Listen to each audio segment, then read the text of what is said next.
This week's Parsha is Parashat Shmot. There will be certain source sheets that will be posted in the chat room, but it's not necessary that you have it. For those people who want to follow or look at them afterwards, you can use them. One is in Hebrew, two are in English. I'll begin by saying that Parashat Shmot, or altogether the book of Shmot, is certainly one of my favorite parshiot. And over the course of the many years I taught at Pardes, I must have taught this at least 20, if not 25 times. So that in many situations when I teach this parsha, it's like I'm on autopilot. And so I confess a little bit that tonight I might be a little bit on autopilot, but and also I see that there are a number of students who were in my Shmot class. So I hope that this will be a good review for you. Okay, and for those of you, and there are many of you who certainly were not, okay, I think it'll, what we'll speak about tonight will certainly be thought-provoking. Last week, I focused on the Abarbanel's commentary on Jacob's blessings. And I think I even mentioned the Abarbanel is one of my favorite commentaries. Tonight, we're going to be focusing on Ramban, Nachmanides. And certainly for the people who are in my Chumash class, they know that I am a big Nachmanides fan. And especially in the book of Shmot, I think Nachmanides has quite a few significant insights that are a key to understanding not just the specific sections, but to see a much larger picture. And that's what we're going to be talking about tonight. So I will begin. And by the way, the source sheets, I actually, Nachmanides, I have for you in English. So we'll be beginning with Nachmanides' introduction to the book of Shmot.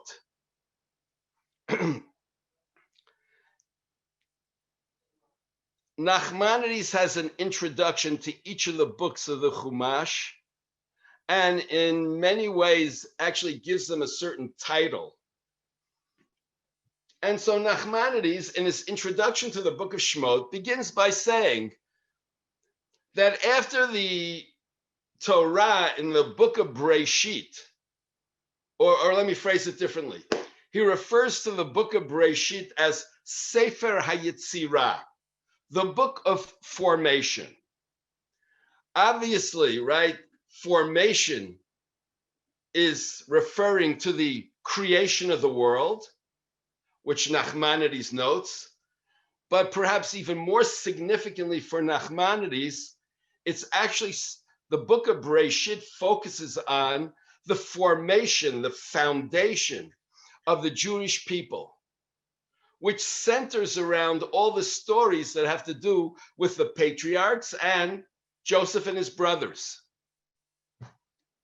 And then Nachmanides goes on to say, so after we have the book of formation, we now actually begin another book. And I'm paraphrasing a little bit the words of Nachmanides. He says that the book of Shmot is essentially referring to the first exile of the Jewish people and their redemption from it. And he says when the Jewish people went down to Egypt, that's when the exile begins. And Nachmanides also says that's why we actually begin the opening verses of our Parsha by saying, who went down to Egypt? Even though we already know that from chapter 46 in Breshit, where it gives me a very detailed list of who went down. And I'll just point this out right now, that purely chronologically, right, our Parsha could have begun with verse 6. In fact, even the middle of the verse 6. Because verse 6, it says, and Joseph died, and all that generation. Well, that's how the book of Bereshit ends, speaking about the death of Joseph. So we could have picked up from where it ends and said that, and not only did Joseph die, but that whole generation, and then et cetera, from there. Why do we recap? So according to Nachmanides, this is a kind of literary device, because we want to, in effect, discuss the first exile and the redemption. So we have to go back and speak about those people who came down to Egypt. But now, some of you may have an issue, which is, but what do you mean that the book of Shmot is the book of exile in redemption? For the following reason. Exile, I understand. What is exile? When the Jewish people left the land of Israel to come to the land of Egypt. And therefore we discuss those who went down to the land of Egypt. But redemption should have to do with the Jewish people not only leaving the land of Egypt, but coming back to the land of Israel. Because redemption is the flip side of exile. But the Jewish people do not come back to the land of Israel at the end of the book of Shmot. They don't even come back to the land of Israel at the end of Deuteronomy. And Nachmanides knew his Chumash pretty well. So then, what does it mean to say that Shmot has redemption? And Nachmanides is aware of that. And he says that although the Jewish people left the land of Egypt, they are still exiles, and they do not become considered redeemed until they come to Mount Sinai and until they build the tabernacle. And then he makes the following comment. When the Jewish people come to Mount Sinai, they return to the level of the forefathers. And here I'm just quoting his language, translating it, who are the secret of God upon the earth, or upon, I should say, their tents, and they are the chariot.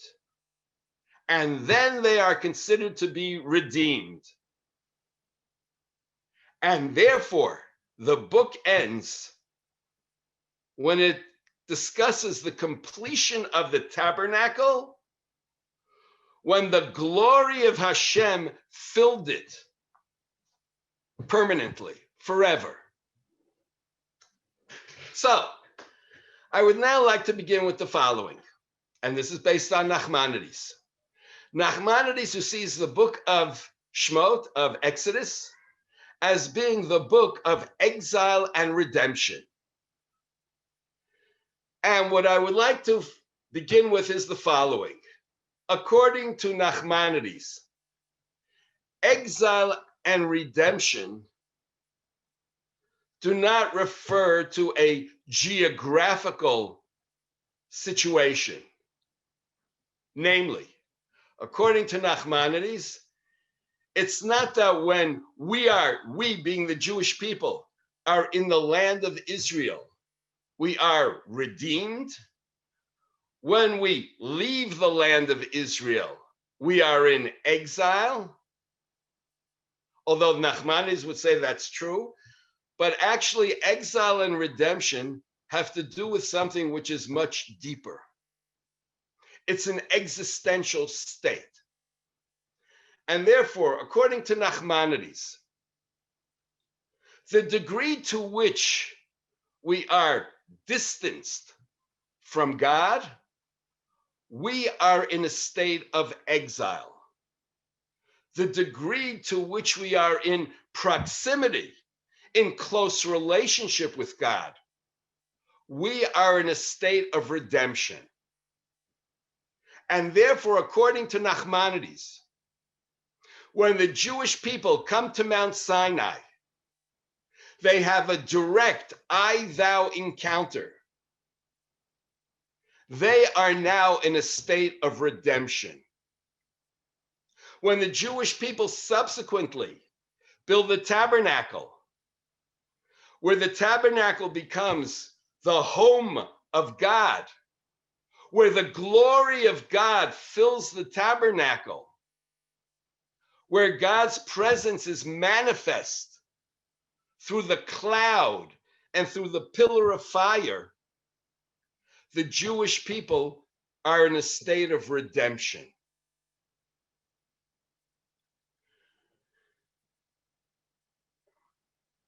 I would like to add 2 more points now, and I will elaborate. And don't ask me how I'm jumping from one to the other. You'll see as we go along, but I just want to make the points now, and we're going to discuss them more as we go on.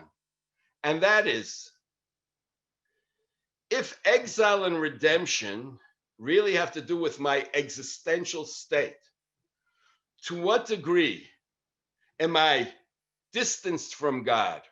Or to what degree am I in relationship with God and experience the proximity of God? So I want to now bring up 2 other definitions. And that is, to what degree am I in tune with myself? The more that I am distanced from myself, I am in a state of exile.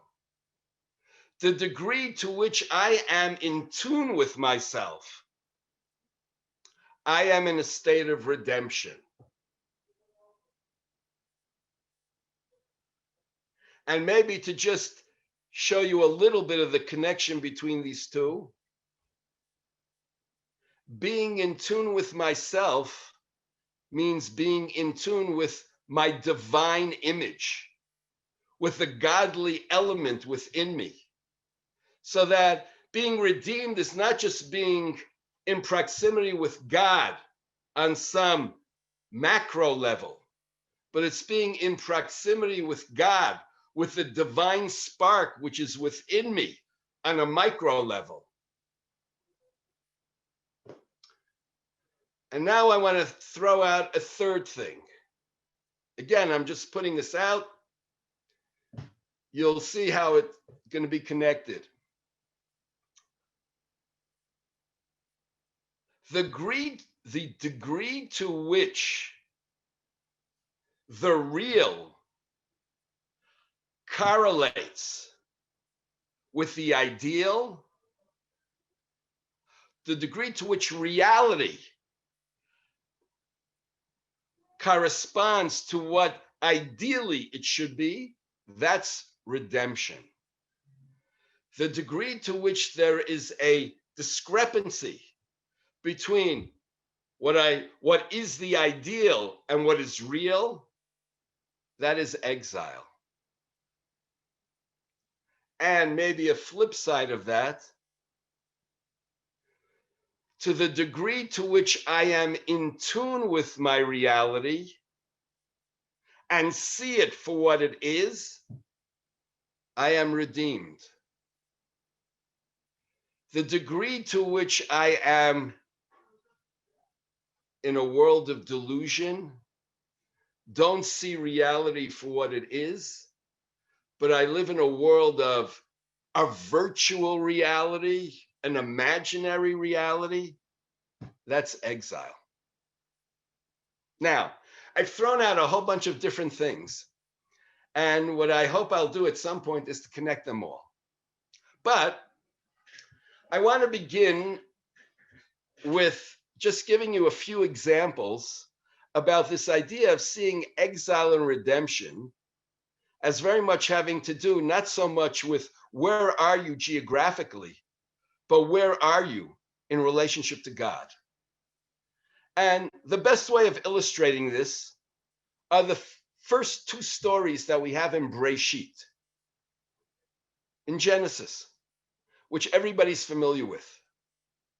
First story, Adam and Eve in the Garden of Eden.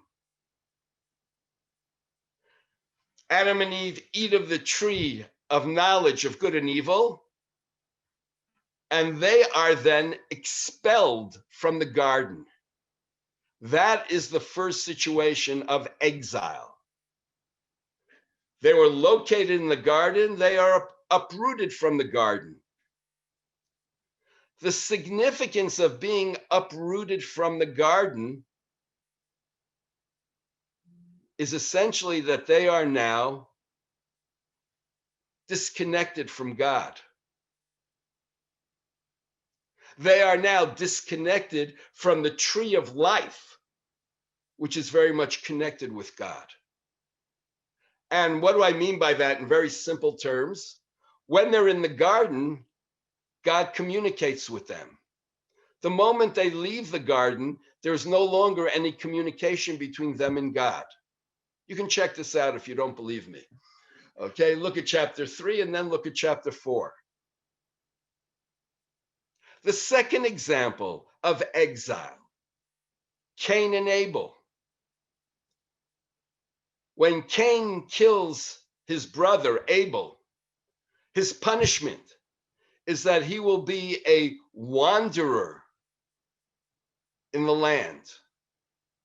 Not only will he be a wanderer, but he will never really feel at home wherever he goes.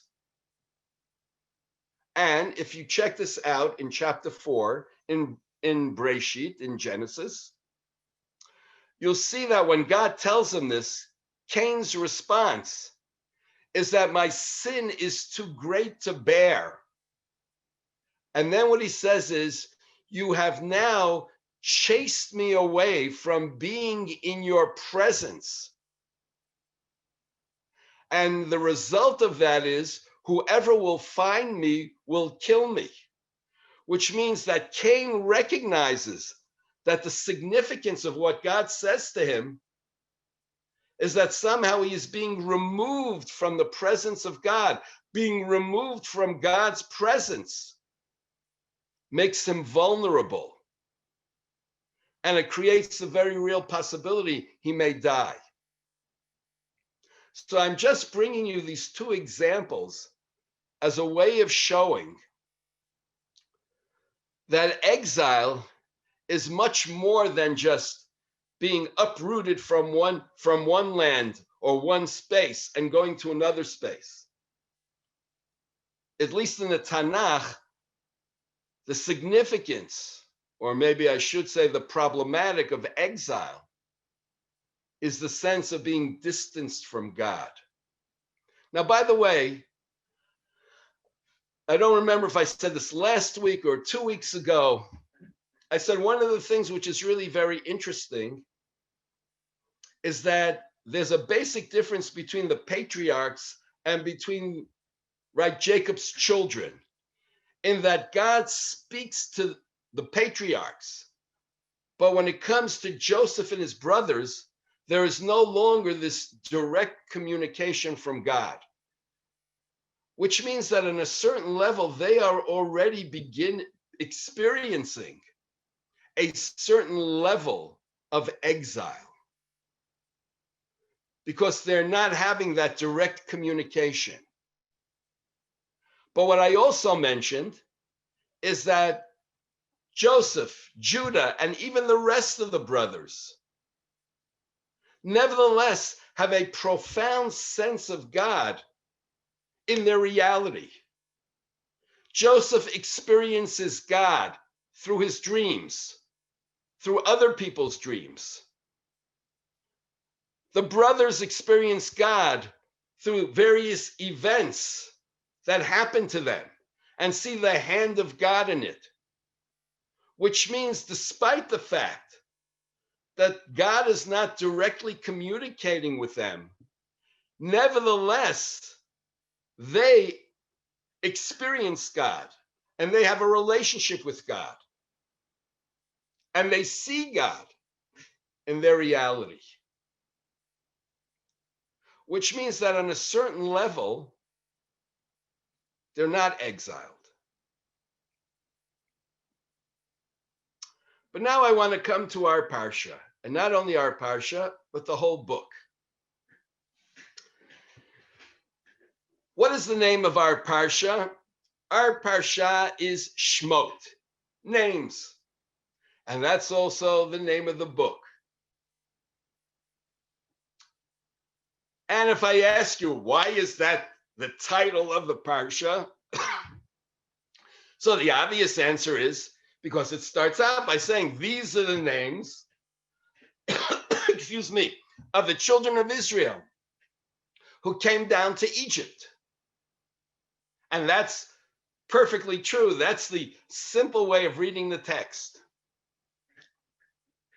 So now I want to give you a different interpretation, which you'll see dovetails with the Ramban's introduction.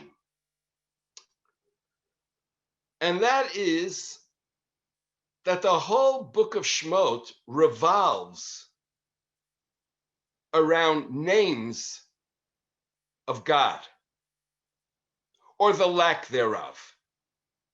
By the way, I just want to point this out. Kabbalists see the whole Torah as being different letter combinations of different names of God. We're not going there.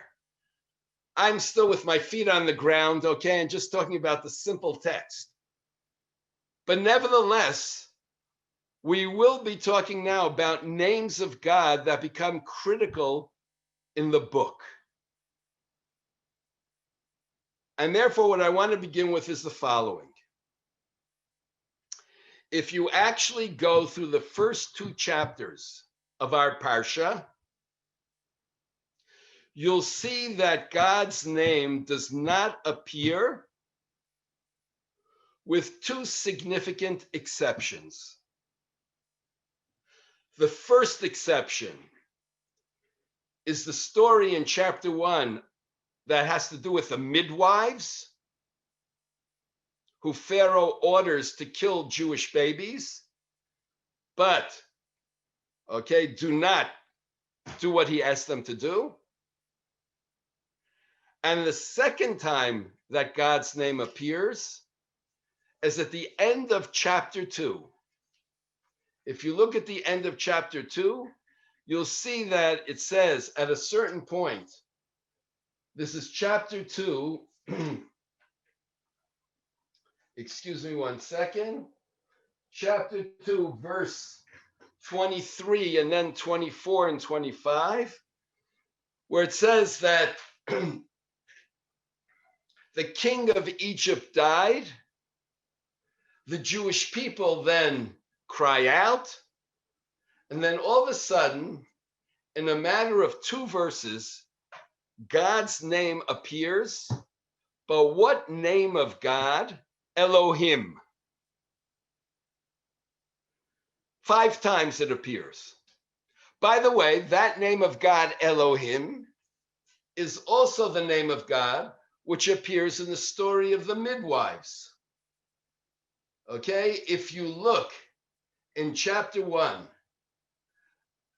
excuse me, chapter 1, verse 17, where it says that the midwives feared God, the name of God which appears is Elohim. So that I have 2 chapters, other than the 2 exceptions, where God's name is absent. I have the 2 exceptions where God's name does appear, but the name that appears is Elohim. And I will just point out that from the beginning of next week's Parsha, if you look at chapter 6, verse 2, Everybody have it? It says, Vayidaber Elohim el Moshe, Vayomer elav ani Adonai. And all of a sudden we see in the same verse, two different names of God. And it's even very striking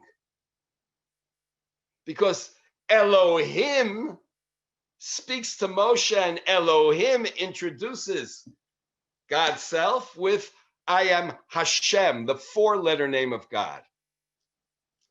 And I'll just say this right now. In next week's Parsha, from the beginning, there is all of a sudden a dramatic shift. And the name of God, which becomes the central name of God throughout the book, is Hashem, the four-letter name of God.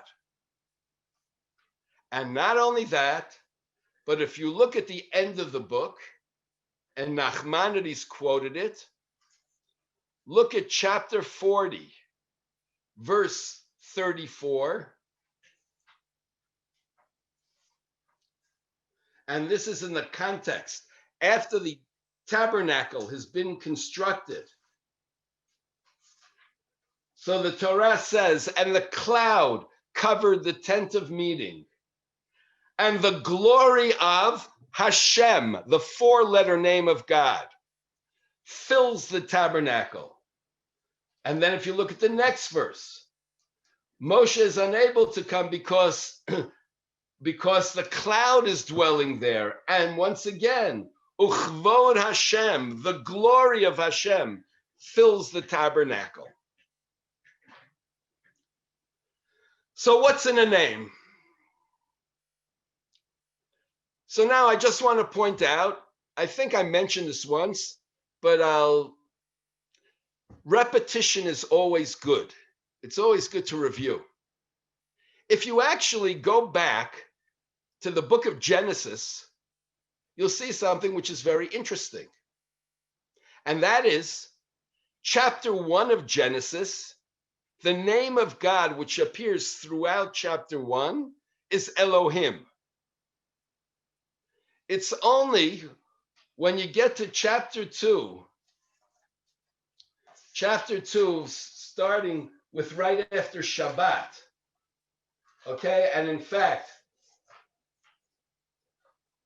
really chapter 1 should have ended, not where it did, but literally chapter 1 should have ended with the section of Shabbat, which is verse 3. Because throughout that section, the name of God, which appears as Elohim, all of a sudden, from verse 4 onwards, and this characterizes chapter 2, it's Adonai Elohim, the four-letter name of God, together with Elohim. And then all of a sudden, when I get to chapter 4, the name of God which appears is Hashem. Okay, now, I don't want to discuss Bereshit because I want to discuss now Shmot.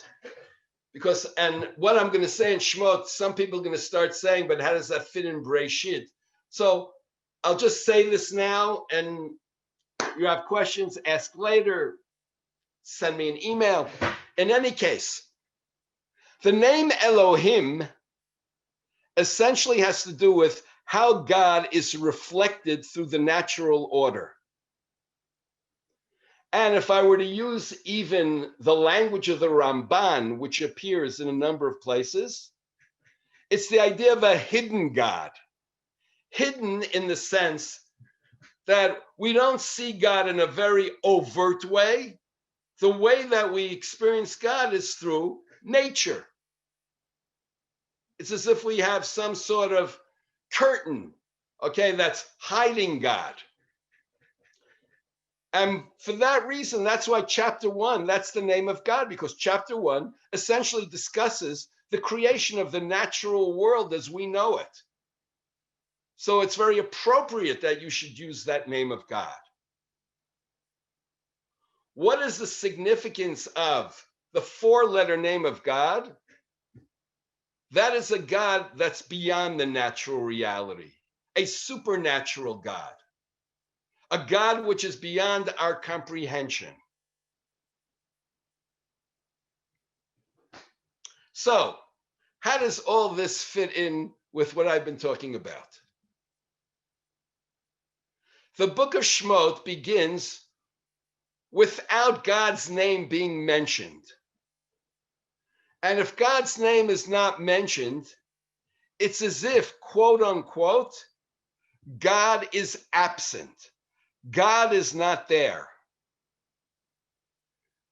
At a certain point, we mention the name Elohim, which would mean God is there, but God is there in a hidden way.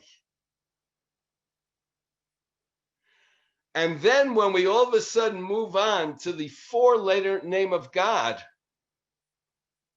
it has to do with a God who's now going to be seen in a very overt way, which means that the whole book of Shmot has to do with what I would call the unfolding of the presence of God, going from a reality where God is, again, quote unquote, absent, to a reality where God is there, but in a hidden way. And ultimately, and that's the bulk of the book of Shmot, to a reality where God is in your face, where it's clear, or it should be clear, beyond the shadow of a doubt, that God is there. Or to use even the language at the end of the book, the glory of Hashem, God in all of God's greatness is manifest in the tabernacle.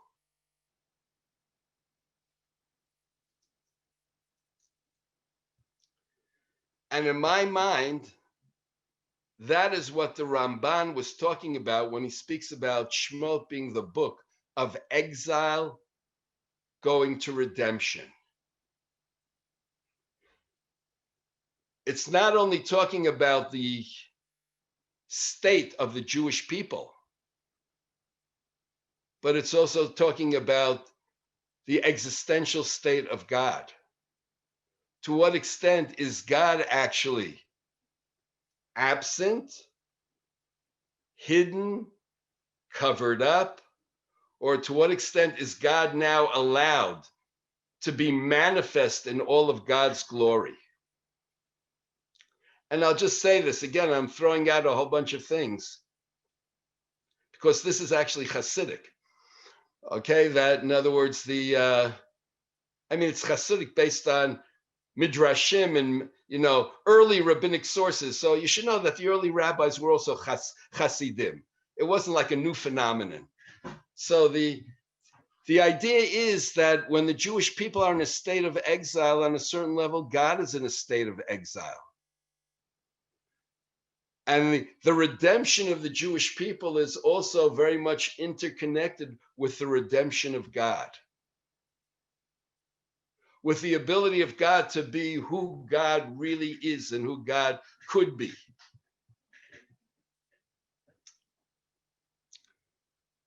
Okay, I hope that I've been clear so far. And what I now like to do is to actually develop this a little bit further.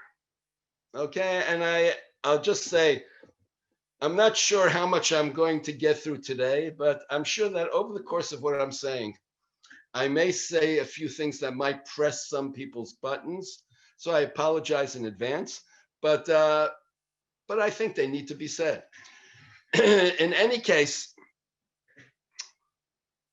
I mentioned to you that God's name is not mentioned in the beginning of the book, which therefore would seem to be saying God is not present. But the question is that really true? Or is it that God is very much there, but God is simply absent from the consciousness of the people? And maybe that's why God's name is not actually mentioned. Not because God is not there, but because people don't see it. And so now let me give you a very important verse. In the beginning of the Parsha, okay, this is chapter 1, verse number 7. Right? And to a great extent, this is the verse that the book of Shmot should have really begun with. Because as I said, the end of Breshit is speaking about the death of Joseph. And then we could have also added the death of that whole generation. But really, the book of Shmot begins in chapter 7. And what does it say? Uvenei Yisrael, and the Jewish people, paru vayishritzu, they were fruitful and they multiplied. And I'm translating this very loosely. Vayishritzu literally means they were like vermin. Vayirbu, they increased. Vayatzmu, they became powerful. B'ma'od ma'od, very much. And then it says, Vatimale haaretz otam. Okay, now, I would just add that there are certain commentaries who want to say that the reason why we recap in the opening verses of the Parsha is because we want to show you the contrast between the individuals who came down to Egypt, as it says, okay, the 70 souls who came down to Egypt, and how all of a sudden, after they're in Egypt, there is what we would call this population explosion, where we're no longer dealing with individuals with maybe an extended family, but all of a sudden we have a huge mass of people who become a people. And that is the story of the book of Shmot, Jewish peoplehood. Now, there's a question over here, which is, in verse 7, why does the Torah use so many different words to describe how the Jewish people are multiplying? And there's a very interesting disagreement between Rashi and between the Rashbam. The Rashbam was Rashi's grandson. And on the Hebrew sheet, I actually have their commentaries. Rashi says, and he says this on the word specifically, vayishtritzu, they were like vermin. He says, this teaches us that the women would have sextuplets, 6 babies at one time. Okay, like vermin, multiple births, which people can either smile at, snicker at, or for the moment, at least, if you can suspend your disbelief, say that what Rashi is describing is what we could say a miraculous reality, that all of a sudden, right, women are having 6 kids at one time, and wow. Now, why specifically the number 6? Because if you actually add up all the words that speak about the multiplication, paru, 1, vayishritzu, 2, vayirbu, 3, vayatzmu, 4, bima'od, 5, ma'od, 6. That's how they got 6. Okay? Now, this is clearly describing something which is quite unusual, to say the least. And not only that, it's one thing if I had one woman who did it. But what Rashi seems to be describing is a mass phenomenon. Blows your mind, right? This is just out of the ballpark, as they say. Now, Rashbam, who's Rashi's grandson, gives a more pshat, right? Simple way of reading it, and more down to earth. And by the way, he tries to fit it in with the usage of different words. So he says, what does paru mean? Paru means that the women became pregnant. Okay, then he says, what's vayishritzu? That the women who became pregnant then gave birth. And what he highlights is that they didn't miscarry. And then he says, what's vayirbu? That the babies who were born then grew up, which means they didn't die as infants, which was a common phenomenon. And then vayatzmu, not only did they grow up, but they were powerful. They weren't these scrawny yeshiva boys, but they were these healthy, athletic, right? Army, Sahal personnel. And then he says, ma'od, ma'od, very much, which means this wasn't happening to one person. It wasn't happening to a few people. This was happening on a mass scale. Now, what the Rashbam does is to describe the process, right, of how all these children are being born. And he's describing it in what is a much more natural way of describing it. But what I would like to argue is that what the Rashbam is describing is no less miraculous than what Rashi describes. And what I would like to argue is that the point which the Torah wants to make with this verse is that the fact that you went from 70 individuals to all of a sudden having this huge population explosion is nothing less than a miracle by any standard. But God's name is not mentioned in this verse. And it's very easy to say that, well, it was luck. It just happened. Okay? And now I want to look at the end of the verse. It says, and the land is filled with them. Now, the simple way, and I again want to make it clear, this is the simple way of reading the verse. Once the Jewish people, right, have multiplied to such a great extent, so the Jewish people, right, who were previously in the land of Goshen can no longer be contained because there are so many Jews, they need to now spread out far beyond the land of Goshen, simply because the numbers. There's a fascinating midrash, which I have on the second sheet in Hebrew, which is from Midrash Tanchuma, that says the following. What does it mean the land is filled with them? The theaters, the circuses are filled with Jews. According to this midrash, now this is rabbinic comment, which is recorded, right? About 1,012, I shouldn't say 1,000, 1,300 years ago, but the comment itself may even be before that. But let's say even 1,500 years ago. Okay, a comment from 1,500 years ago. What they're in effect saying is, when the Jewish people multiply in such a fantastic, phenomenal way, what is the response to the Jewish people?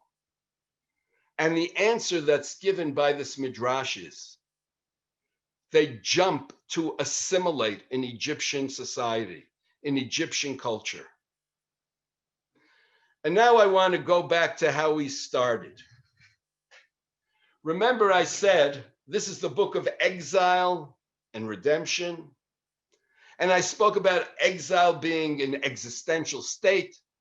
And I spoke about the idea of to what extent is one removed, disconnected from God. And then I also spoke about how God's name is not mentioned, which would seem to indicate God is not present. But when you read this verse, how could you not see God being present? When the Jewish people are experiencing that reality, how could they not see the hand of God and what's happening to them? In the same way, when I spoke about Joseph and his brothers, who saw God in their reality, Their children now, how do they see what's happening? And my answer is, God's name is not mentioned not because God is not there. God's name is not mentioned because people do not see the hand of God in what's happening. People do not see that God is now beginning to actualize the promise which he made to Abraham and to the rest of the patriarchs, where God said, your children will be as numerous as the stars, as the sand, as the dust of the earth. And hypothetically, as the Jewish people are going through this experience of this unbelievable population explosion, what this should be doing is reinforcing their relationship to God. It should be reinforcing their Jewish identity. But at least according to the Midrash, it has the exact opposite effect. Which means that if God's name doesn't appear, it's not because God is not there. It's because the people are not recognizing it. And what might be even worse is the people are turning their backs on it, turning their backs on the implication of what God is doing. Namely, God is now increasing the Jewish people to begin the process of enabling them to actualize their destiny. And here are the Jewish people who are turning their backs on their destiny and saying, who wants to be Jewish? We want to now get into Egyptian society to the fullest.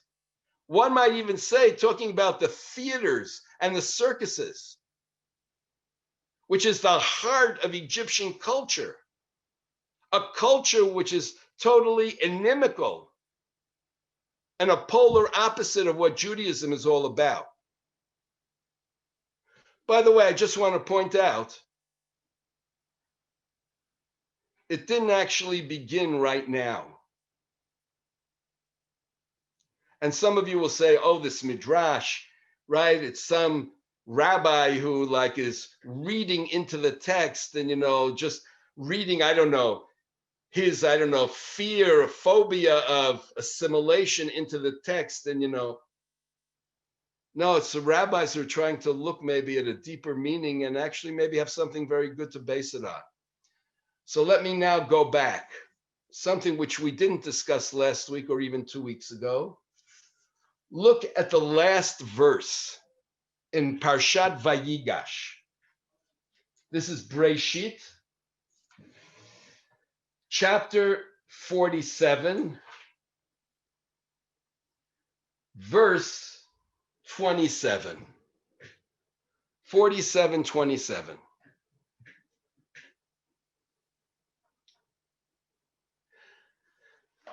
What came before this is what happened during the years of famine and how Joseph essentially bought up all of Egypt's lands so that and not only that, but had what we might call today population transfer, shifting people to different places.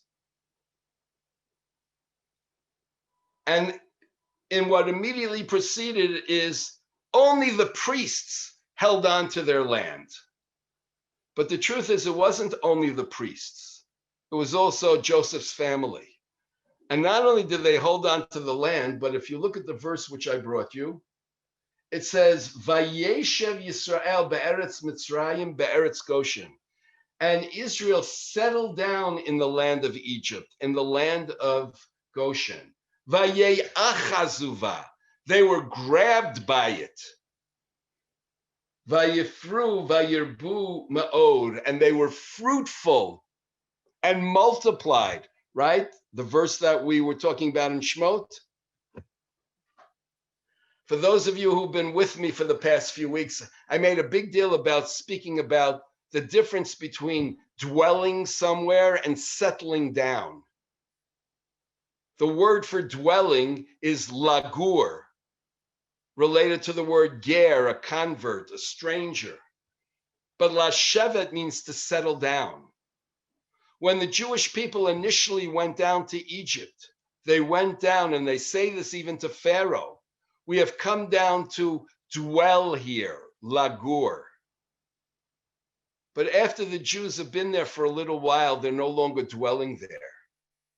They're settling down. They're not only settling down, but vayei achazub, they're grabbed by the land.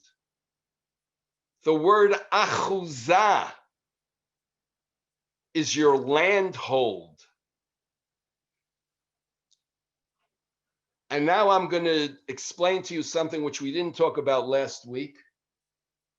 In the beginning of last week's Parashat, when Jacob senses that he's about to die, if you look a few verses subsequently, Jacob in verse 29 and then verse 30, Jacob calls Joseph, and Jacob makes him take an oath. No matter what, do not bury me in the land of Israel. He insists, bury me in the land of my ancestors. But now I want to show you something where that point is then emphasized immediately, just before he dies. When Jacob has all of his sons together. This is chapter 49, verse 29. Jacob says, I am about to die. Bury me with my ancestors in the cave, which is in the field of Ephron. And then he goes on to say, right, this is the cave which Abraham purchased. And now look at verse 30 at the end. Avram purchased the field from Ephron the Hittite, la achuzat kaver, as an achuzah, as a permanent burial place. And Jacob emphasizes that point. Why? Why is Jacob so insistent? Because Jacob sees and is afraid that his children are becoming too comfortable in the land of Egypt. They're settling there. They see Egypt as, quote unquote, the promised land. And Jacob, before he dies, wants them to remember your achuzah, your landhold is not Egypt. Your landhold, the magnet which is always pulling you, is the land of Israel. And by the way, Joseph, before he dies, also insists and makes the point that when the Jewish people will leave, they should take his bones back to the land of Israel. What Jacob is worried about becomes a reality according to the Midrash in our Parsha. It's not only that the Jewish people are settling in the land of Egypt. It's not only that the Jewish people are being fruitful and multiplying. The Jewish people are doing everything to become assimilated in Egyptian society.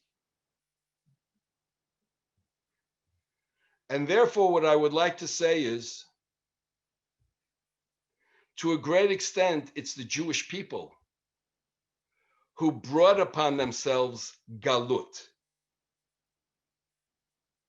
And not only that, but even entrenched themselves in a state of galut. With the idea being that rather than the Jewish people seeing and embracing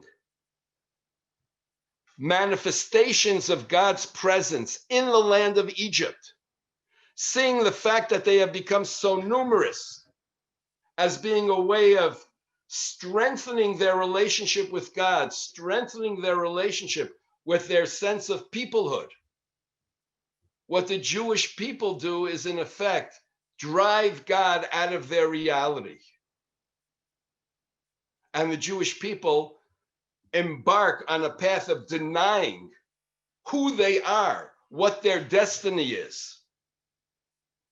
I mentioned earlier, Galut is being exiled from yourself. Well, the Jewish people are exiling themselves from themselves because they don't realize who they really are, where they need to be. And then, ironically, if you go back to our Parsha, in the very next verse, what are we told? Pharaoh then says, or it says in verse 8, a new king arose in Egypt who did not know Joseph. And he says to his people, behold, the people, the children of Israel, Rav v'atzum mimenu, are too powerful for us. Let us now deal wisely with him. This is verse 10. Lest he increase, and then war will break out. And then he will be added to our enemies, fight against us, and go up from the land. So I want to point out two things. It's fascinating that the first one to identify us as being the children of Israel, but not just the children of Israel, the people who are known as the children of Israel, is Pharaoh, not the Jews. It would have been the most appropriate thing for the Jewish people in verse 8, where we would have said, and as the Jewish people increase, the Jewish people now call themselves, see themselves, we are the people, the children of Israel. But they don't. It's Pharaoh who does.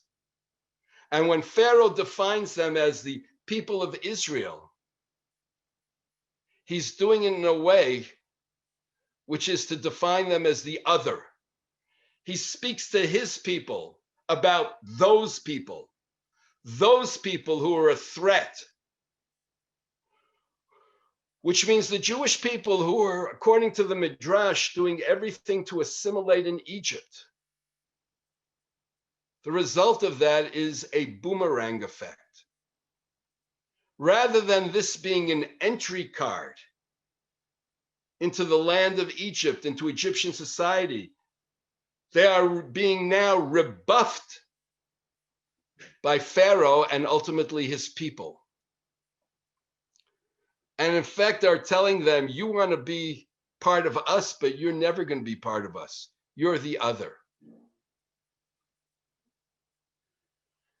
I'll just end with one comment, and the rest is Midrash. You'll have to check it out.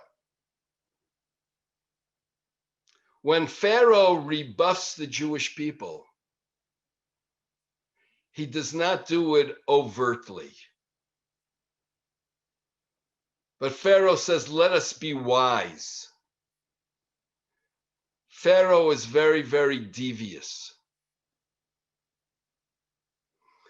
And now I want to just quote a comment which the Ramban makes, and I have it actually on the English sheet. And it's something very much to think about. And this is also very much connected with various midrashim. The Ramban essentially has a question, but he doesn't raise it as a question.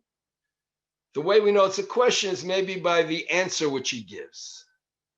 The question and here, so I'm just going to mention, what is the implicit question which the Ramban has? If in fact, this new Pharaoh sees the Jewish people as being too powerful, as being a potential threat, a real threat. So the Ramban has the question, why do you have to be smart? Why not just kill them? Do a preemptive strike. Okay, and I just want to point out that, in other words, we're not talking about, democratic leaders who have moral principles, who would never act in a way which is barbaric. We're talking about a society where people have absolutely no compunctions about exercising power. So according to the Ramban, and he doesn't say this explicitly, but it's implied. So why not just come straight out and kill the Jewish people? Why do you have to be smart? And the Ramban gives three explanations of why Pharaoh has to be smart, which are fascinating on many levels. The first explanation that the Ramban says is that you don't just go and kill people because of a fear. What's he doing? He's afraid they might join up because they're numerous. So what? Do the Jewish people have a track record of in any way being hostile, of in any way being, how should I put it, a fifth column in Egypt? No. If anything, the Jewish people, Joseph, saved Egypt during a time of tremendous economic crisis. So the first thing which the Ramban says is, you have to come up with a justification for yourself as to why you want to kill the Jewish people. And I want to start with this because, in effect, what Pharaoh does is to say to his people, you see that people? Well, if a war breaks out, they may very well join our enemies, which means that if you want to do something, right, perpetrate some act against someone else, horrific act, you have to be able to, as I said, come up with a rationale. And generally the rationale is to demonize whoever it is. If in fact they are evil people, then it justifies doing whatever we do. By the way, if you look at chapter 26 in Deuteronomy, which has the section Arami Oved Avi, which describes, we read in the Haggadah, and it essentially describes what happened when we went down to Egypt. There's a certain line where it says, and Vayareu Otanu HaMitzrim, the Egyptians, and the way many people translate it is, they did evil to us. But the way Rabbi Samson Hirsch explains it is, they made us into evil people, which means the first thing, if you're going to act against the Jews and be smart, is come up with the justification for whatever you want to perpetrate against them. And the way to justify it is by demonizing them.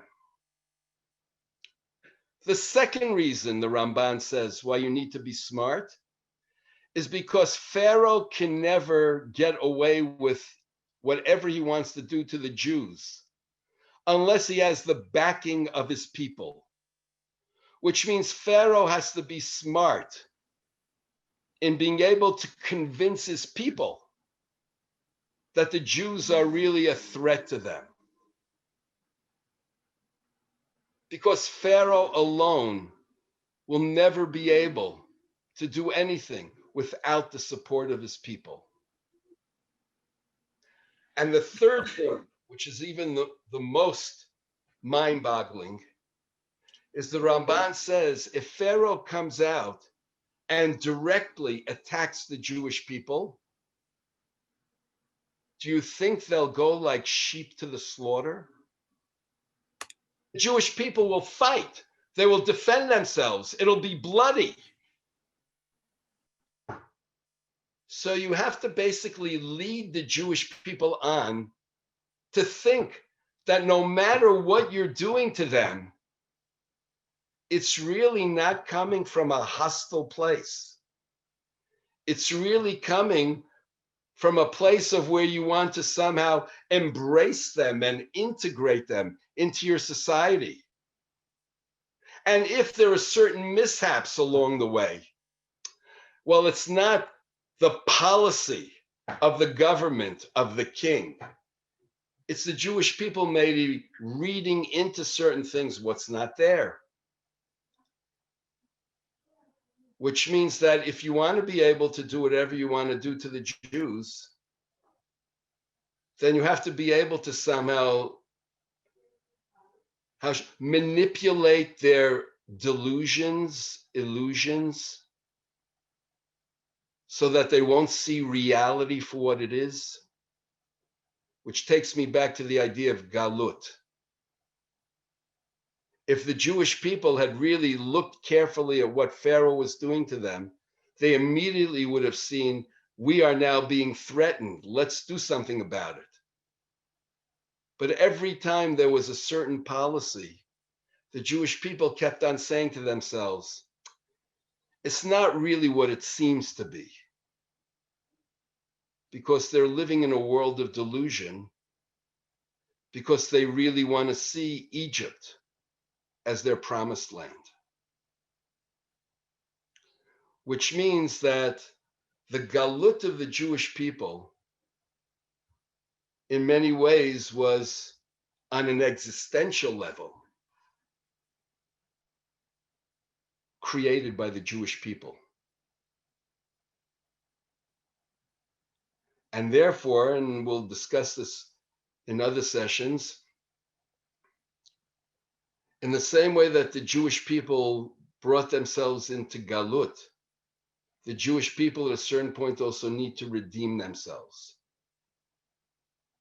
And maybe part of the process of redeeming themselves is to be able to see the reality for what it is, and then eventually to then become who they need to become. And remember, I mentioned to you earlier, and I'm very sorry I've gone over my time, so I'll just mention this.